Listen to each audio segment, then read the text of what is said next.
여러분 안녕하십니까? 뉴스라이브 문을 엽니다.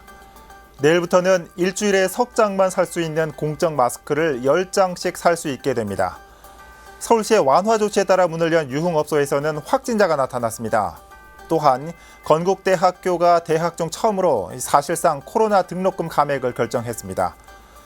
하루가 멀다 하고 코로나와 관련된 뉴스들이 쏟아지는 요즘, 오늘도 관련된 많은 뉴스들을 준비했습니다.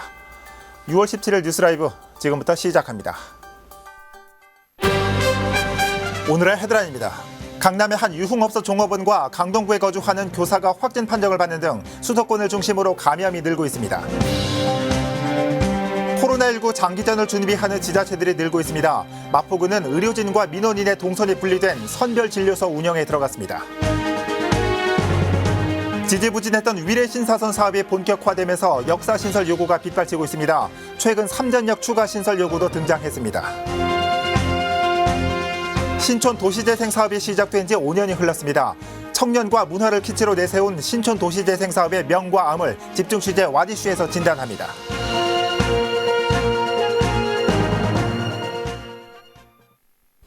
어제 서울시가 유흥업소 집합 금지 명령을 풀었다는 소식 전해드렸습니다.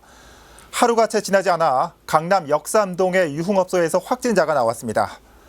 N차 지역 감염의 확산세가 무서운데 한편 내일부터는 공적 마스크를 개인당 10장까지 구매할 수 있습니다. 코로나19 관련 소식 취재기자 연결해 살펴보겠습니다. 이주엽 기자. 네, 보도국입니다. 네, 먼저 코로나19 현황부터 알려주시죠. 네, 17일 0시 기준 국내 확진자는 12,198명입니다. 어제보다 43명 늘어났는데요. 이번에도 수도권 지역 확진자가 대부분입니다. 네. 완치자는 1,774명이고 현재 치료 중인 확진자는 1,500여 명인 것으로 확인됩니다. 서울은 어제보다 13명 늘어 모두 1,145명입니다. 네. 서울시가 유흥업소 집합 금지 명령을 해제한다는 소식 전해드렸는데 바로 확진자가 나왔죠? 네, 그렇습니다. 역삼동의 한 유흥업소에서 일하는 20대 여성이 집합 금지 명령이 해제된 지 하루도 안 돼서 확진 판정을 받았습니다. 확진 판정을 받은 직원은 증상이 나타난 14일에 업소 재개장을 위해 3시간가량 출근해 청소 등의 업무를 했습니다. 확진 판정을 받은 15일엔 출근하지 않은 것으로 확인됐습니다. 방역당국에 따르면 여성은 리치웨이 관련 N차 감염자로 추정된다며 해당 업소를 폐쇄하고 역학조사를 진행 중입니다. 네. N차 지역 감염이 계속되고 있습니다. 한편 지금까지 개인당 3장씩 살 수 있었던 공적 마스크를 내일부터는 10장까지 살 수 있다고요? 네, 그렇습니다. 지금까지 일주일에 19세 이상 성인은 3장, 18세 이하인 유아와 청소년은 5장까지 구매할 수 있었는데요. 내일부터는 일주일에 10장까지 구매할 수 있습니다. 방역당국은 당초 이달 30일까지 공적 마스크 수급 조치를 종료하려고 했지만 지역 감염이 이어지자 우선 다음 달 11일까지 연장했습니다. 마스크 중복 구매를 방지하기 위한 조치는 변동 없으니까 구매하실 때 신분증을 꼭 지참하셔야겠습니다. 또 마스크 생산업자가 의무적으로 공적 마스크를 공급해야 하는 공급량도 내일부터는 기존 60%에서 50%로 하향됩니다. 지금까지 보도국에서 전해드렸습니다. 네, 이 기자 수고했습니다. 코로나19 발생 상황 살펴봤습니다. 한편 마포구가 선별 진료소를 짓고 긴급 운영을 시작했습니다. 의료진과 내방 민원인의 동선이 완전히 분리된 듀얼 트랙 설계가 특징입니다. 천서영 기자입니다. 마포구 선별진료소입니다. 지상 1층으로 84제곱미터 규모입니다. 메르스 사태 이후 감염병에 대한 우려가 확산되면서 지난해 구가 선별진료소 신축 계획을 세웠고 공사 기간을 2달이나 앞당겨 최근 운영을 시작했습니다. 1월 20일인가요? 그 당시에 이게 코로나가 와가지고 저희가 바로 착공을 해가지고 원래는 6월 9일이 완공일이었는데 토요일, 일요일을 다 근무를 시켜가지고 2달을 땡겼습니다. 마포구 선별진료소는 의료진과 내방 민원의 동선이 완전히 분리되어 있는 듀얼 트랙으로 설계됐습니다. 의료진 감염을 최소화하기 위한 조치입니다. 진료 대기실부터 검체 채취실까지 진료소 전 구간에 걸쳐 음압장치가 설치된 것도 이례적입니다. 내부는 사무실을 비롯해 검체 채취실과 진료 대기실, 진료실과 이송 대기실, 엑스선실로 구성됐습니다. 이외 드라이브스루 진료소와 더불어 세계적으로 호평을 받고 있는 워킹스루, 이른바 도보 이동식 창구도 마련됐습니다. 워킹스루는 의료진이 유리창을 사이에 두고 장갑을 이용해 환자의 검체를 채취하는 방식입니다. 철근 콘크리트로 이렇게 구조된 거는 최초고요. 그다음에 그 내부에 전 구간이 음압로 돼 있습니다. 지금같이 더울 때 냉난방 시스템이 다 돼 있어가지고 그 한 곳에서 통합으로 음압하고 관리할 수 있는 한편 지난달 긴급 운영이 시작된 마포구 선별진료소에서는 현재까지 5천 건이 넘는 검체가 채취된 것으로 나타나고 있습니다. 마포구는 선별진료소에 대해 감염병 위기 상황에서는 실내 전체를 감염병 대응에 활용하고 평상시에는 호흡기 감염병 의심 환자를 진료하고 관리하는 감염관리센터로 활용한다는 방침입니다. 라이브 서울경기 케이블 TV 천선입니다.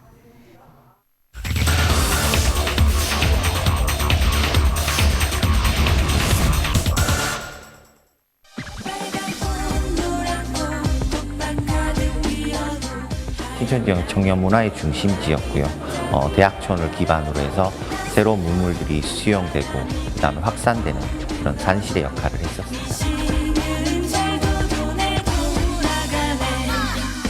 사람 뒤꿈치 밟으면서 걸어다니던 그 시기의 그런 호황이 다시 돌아오기는. 신촌 도시재생 사업은 청년과 문화 이 두 단어로 설명이 가능합니다. 현대와 이대를 품고 있는 신촌만의 특성을 살려 청년 창업, 청년 문화 벨트를 조성해 이곳의 상권을 이끌겠다는 겁니다. 그렇게 지난 5년간 이곳에 투입된 예산은 모두 280억 원. 그동안 신촌엔 어떤 변화가 찾아왔을까요? 집중 취재 와디슈에서 짚어보겠습니다.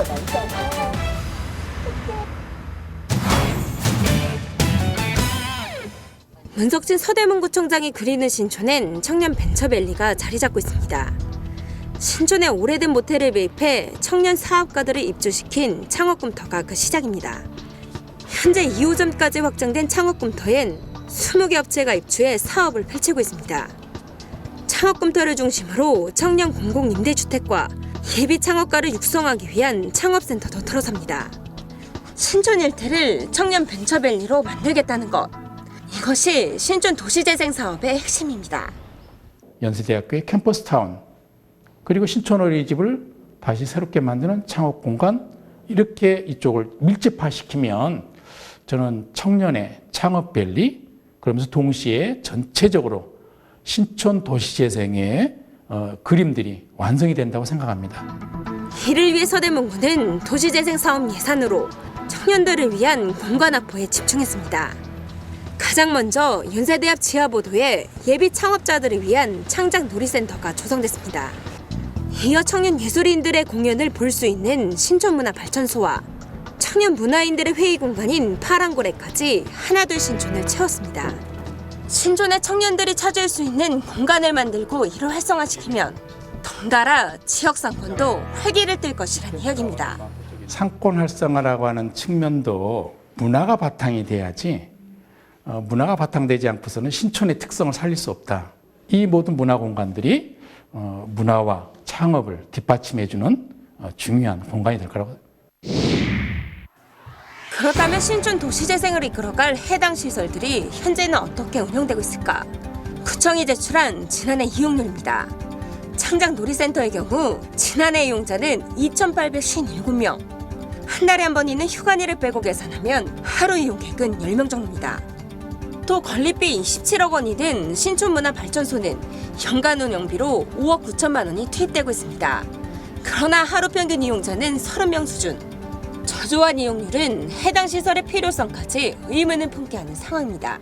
상인들의 의견은 저런 파란 고래가 아닌데라는 그런 생각을 많이 했었고, 또한 우리가 거기다 그 지리적인 여건이나 접근성이 참 좋은데 지역 주민들을 좀 품을 수 있는 그런 공간이었으면 안 좋았을까라는 그런 아쉬움은 있죠. 결국 창작 놀이센터의 경우 다음 달부터 청년이 아닌 청소년들을 위한 시설로 변경됩니다. 다른 도시재생 시설들과 기능이 겹쳐 제 역할을 하지 못하고 있기 때문입니다. 그게 아무래도 그 신촌 지역에 저희 창작 놀이센터 건립 이후로 신촌 문화발전소라든지 파랑고래 같은 청년 문화 시설이 좀 건립이 되었잖아요. 그래서 아무래도 좀 기능 중복의 문제도 있고, 그 신촌 지역에는 지금 청소년 시설이 없다고 하시더라고요. 문제는 이뿐만이 아닙니다. 신촌 도시재생의 가장 큰 목표였던 상권 회복에 대한 체감도가 현저히 낮다는 겁니다. 제가 지금 나와 있는 곳은 2대 인근의 상점가입니다. 한때 도시재생의 일환으로 청년몰이 조성됐던 곳이기도 한데요. 하지만 현재는 보시다시피 한 집 걸러 한 집이 비어있는 상태입니다. 한국감정원 조사에 따르면 지난해 4분기 신촌의 상가 공실률은 11.6%. 도시재생 사업이 한창이던 2017년보다 공실률이 2배나 높습니다. 공실률 조사가 시작된 2002년 이후 최고치입니다. 코로나19 여파로 현재의 공실률은 더욱 높아졌을 것이란 추측이 나옵니다. 그러니까 제가 그 청약 쪽에 운영하는데 거기는 여기가 똑같아요. 뭐 경희대, 외대 이런 데 있어가지고 배달으로 하는데 거기도 이제 주문이 많아요. 배달 주문 하고. 근데 지금 여기 연대하고 이대는 방이 다 텅텅 비었어요. 5년간 신촌 도시재생 사업을 추진했던 담당 부서를 찾아가 봤습니다. 이들은 어떤 평가를 내놓을까? 일단 청년들을 위한 공간 확보는 필수 요소라고 말합니다. 연세로 차 없는 거리 시행으로 광장이 생기고 그곳에 사람들이 몰리는 현상을 살펴보면 공간 확충 필요성에 대한 답을 찾을 수 있다고 설명합니다. 대중교통 전용기구인 연세로를 만들어서 문화적 광장을 열므로써 축제 자체가 다양성을 추구하면서 많은 사람이 어울리는 공간으로 열리게 한 부분이 크다고 보겠습니다. 또 연세로에 비해 분기가 큰 2대 상권은 현재 추진 중인 신촌역 광장 재구조화 사업을 통해 도움을 줄 수 있을 것이란 기대감을 내비쳤습니다. 쉼터에 대한 부분, 놀터에 대한 부분을 좀 보강해서 열려놓고 결국은 그 상권의 활성화는 결국 주인들이 그 업종뿐만 아니라 그 비즈니스 마인드를 가지고 결국은 협력해서 해야 될 부분이다. 도시재생 사업은 단기간에 가시적인 성과를 거두기 어렵다고 말합니다. 하지만 수백억 원의 사업비와 매년 수억 원의 운영비가 들고 있는 만큼 결과에 대한 평가를 묻지 않을 수 없습니다. 5년차에 들어선 신촌 도시재생 사업. 과연 언제쯤 상권 회복에 대한 긍정적 평가를 내릴 수 있을까요? 지금까지 집중취재 와디슈 이혜진입니다.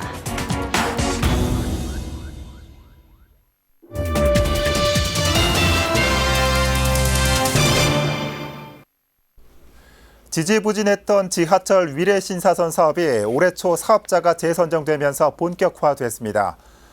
그런데 이후 노선이 지나는 지역마다 역을 추가해달라는 요구가 빗발치고 있습니다.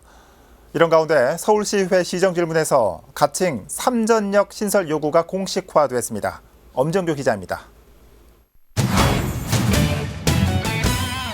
우여곡절 끝에 올 2월 우선 협상 대상자 선정을 마치고 본궤도에 오른 위례 신사선 사업. 현재 시시협약 체결을 위한 협상이 진행 중인 가운데 서울시는 한 가지 고민을 떠안았습니다. 사업 본격화 이후 노선이 지나는 지역 주민들이 추가역 설치를 요구하고 나섰기 때문입니다. 특히 강남구는 구청이 나서 2개의 역 신설을 서울시에 공식 요청했고 송파구 역시 문정동 주민들을 중심으로 역 추가를 요청한 상태. 이런 가운데 서울시의회에선 가칭 3전역 신설 요구가 논의됐습니다. 시정질문에 나선 홍성용 의원은 삼전동과 잠실동 주민들의 교통이용 편의와 향후 교통수요 증가에 선제적 대응 필요성 등을 들어 역사 신설의 필요성을 강조했습니다. 송파구는 최근 위례 신도시를 비롯하여 문정지구, 오금 보금자리지구, 헬리오시티, 그여 마천지구, 잠실 운동장 마이서 단지 등 지역 개발이 활발하게 이루어졌거나 예상되고 있어 교통 수요가 폭증하고 있습니다. 이에 박원순 시장은 우선 협상 대상자와 타당성을 분석해 결정하겠다는 원론적 답변을 내놨습니다. 이제 강남구에서도 지금 2개소 이렇게 추가 정거장 설치를 요구해봤기 때문에 우선 협상 대상자와 함께 경제적, 기술적 그런 타당성을 잘 분석해서 검토를 한 다음에 계획대로였다면 내년에 개통했어야 할 위례 신사선 2027년 개통으로 목표가 수정된 가운데 계속되는 역사 추가 신설 요구로 서울시의 고민도 깊어지고 있습니다. 들라이브 서울 경기 케이블 TV 엄종규입니다. 한편 이에 대해 서울시의회 정진철 의원은 위례 신사선이 당초 계획대로 추진돼야 한다며 정거장 추가 건설 요구에 대한 반대 입장을 분명히 했습니다. 정 의원은 이미 기본 설계가 확정된 위례 신사선의 역사 추가와 노선 변경이 검토 또는 진행될 경우 또다시 개통 지연에 대한 우려가 높아질 수밖에 없다며 서울시의 공정 단축을 위해 적극 노력할 것을 촉구했습니다. 아울러 위례 신도시 주민들은 입주 10년이 지나도록 약속된 광역교통 대책이 지연돼 고충을 겪고 있다고 강조했습니다. 서울시가 구룡마을에 전면 임대주택을 짓겠다는 계획을 밝히고 며칠 뒤 곧바로 실시계획 인가를 고시했습니다. 이주민 대책에 대한 논의가 이루어지던 상황이라 주민들은 당혹감을 감추지 못하고 있는데 서울시의 일방통행식 개발계획 발표를 놓고 강경 대응 얘기까지 흘러나오고 있습니다. 지혁배 기자입니다.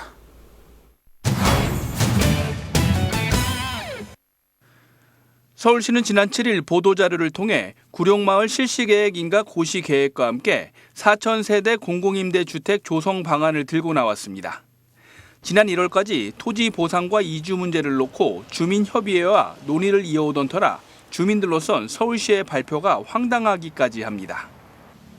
진짜 노숙자나 신혼부부 혜택은 너무너무 주면서 이 철거민에 대한 거기에선 너무도 짓밟히고 관심이 없고 이런 일방적인 발표로 인해서 정말 주민들이 지금 충격을 받고 있습니다. 서울시에서는 밀어붙이기를 하고 있으니 결국은 주민들은 정말 뒤통수를 세게 맞은 그런 느낌이죠. 당초 상당수의 주민들이 요구하던 이주 대책은 특별 분양입니다. 하지만 서울시는 법률적 근거가 없다며 완강히 거부해온 상황입니다.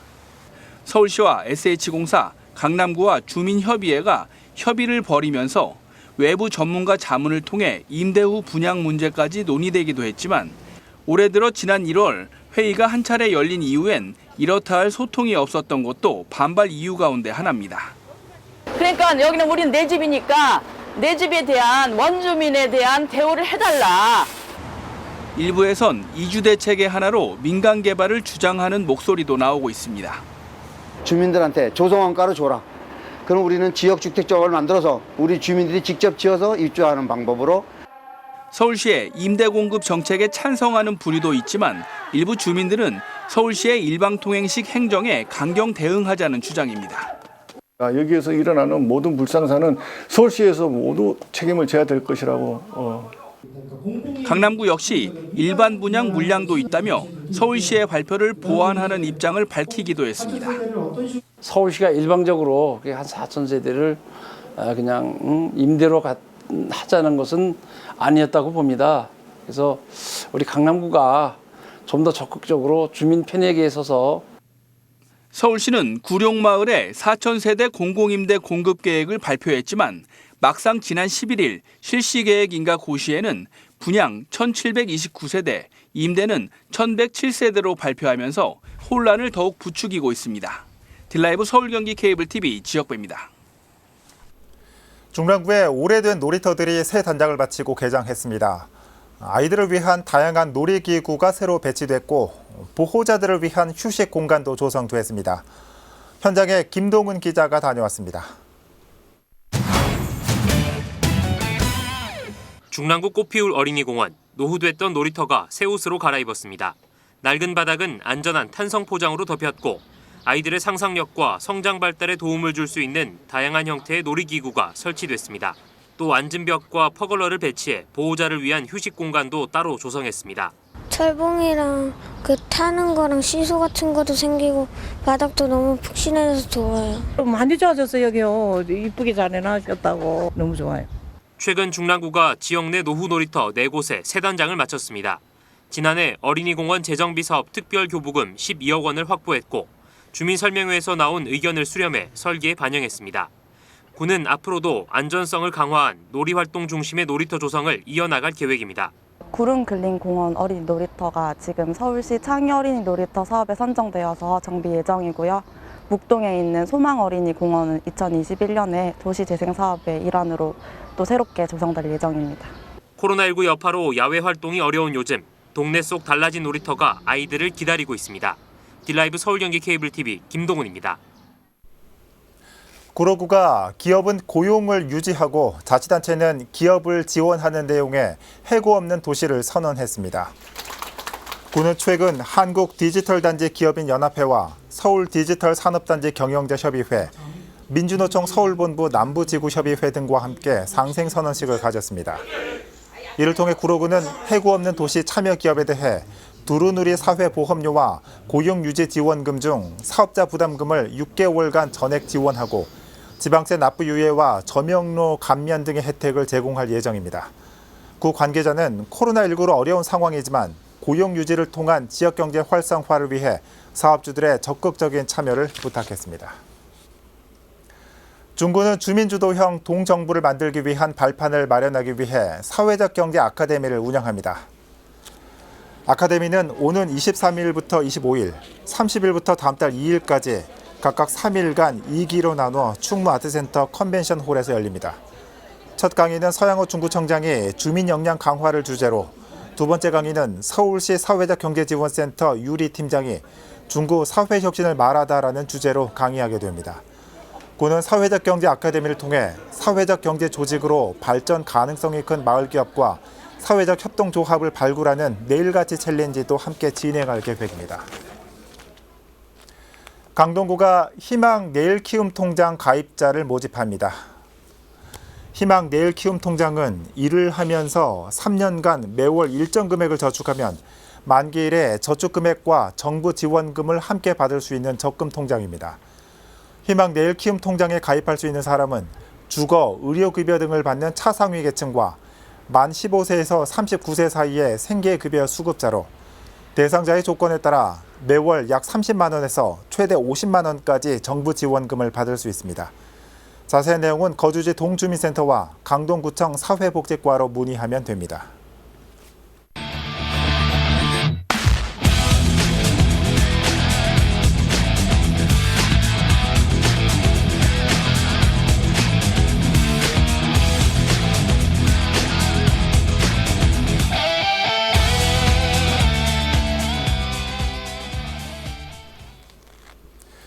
코로나 장기화를 대비해 진료소를 구축하는 자치단체들도 늘고 있다는 기사 전해드렸습니다. 방역당국 역시 가을철 대유행을 대비하는 모습입니다. 잠시 주춤하고 있다고 마음을 놓아서는 안 된다는 얘기겠죠. 건강한 하루 보내시길 바랍니다. 뉴스라이브 마칩니다. 시청해주셔서 고맙습니다.